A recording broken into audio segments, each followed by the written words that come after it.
So the final stage of our interview setup is, of course, to bring our contributor in. Now, for those of you who have a keen eye, this might look like a gentleman we used earlier in the Baronial Hall, but of course you'd be wrong. This gentleman, of course, is the twin brother of the gentleman we used earlier on, and we know this because this gentleman is not wearing a jacket and is wearing glasses. Hello, sir, and you're called? David. David as well. His twin brother's called David. So anyway, enough fooling around. Izzy is in position. Just before I set the eye line, I'm going to put the boom in place because we don't want to use a personal mic in shot.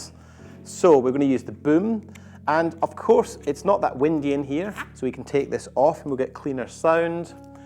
And the reason we do this last is I've obviously set my lighting, and you'll notice that I haven't put any lights on this side of camera, and so what that means is my mic can sit just out of shot.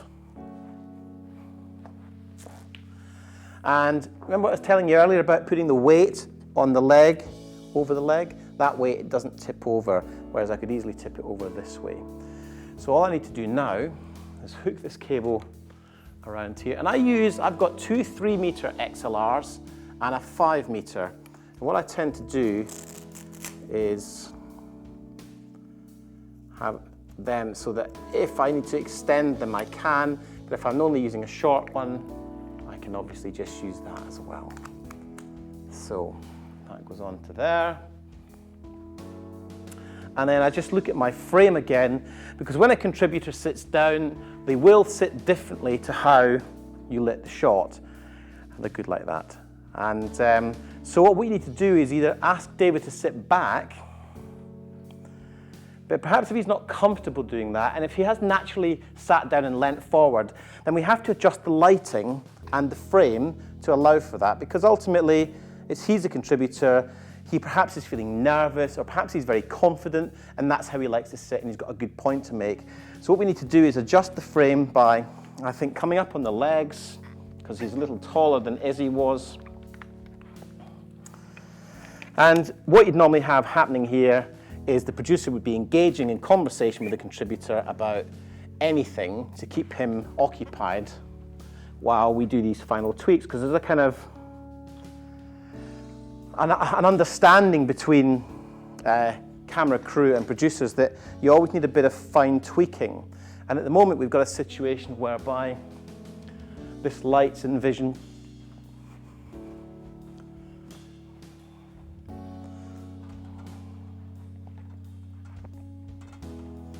So, you have to, it's not ideal, but you have to adjust your lighting as quickly as possible so that you don't take too much time.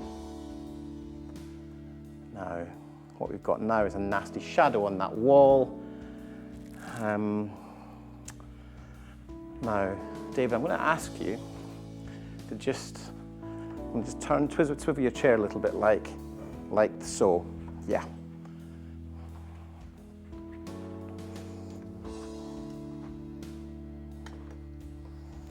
To move this light forward,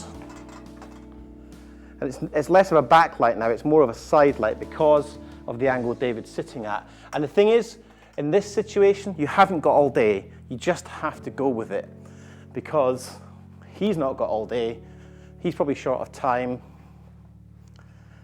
and you need to make the shot work. Now, I think finally, I just want to add a little bit of colour to that wall. Use these metal clips called crop clips. I just want to add a little bit of colour gel. This colour is Lee Filters 115. That'll do that. And that just adds another little bit of dimension to the shot.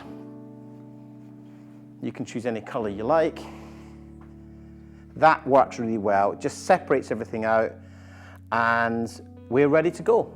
Finally, just need to push that mic in, and if he does lean forward, I'm not going to distort the sound.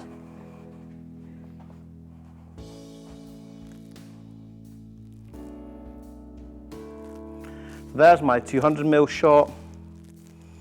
There's my 135mm shot. Just see how that color has created an extra dimension to the shot. It's taken this yellow-walled, flat-looking environment and turned it into something a little more interesting.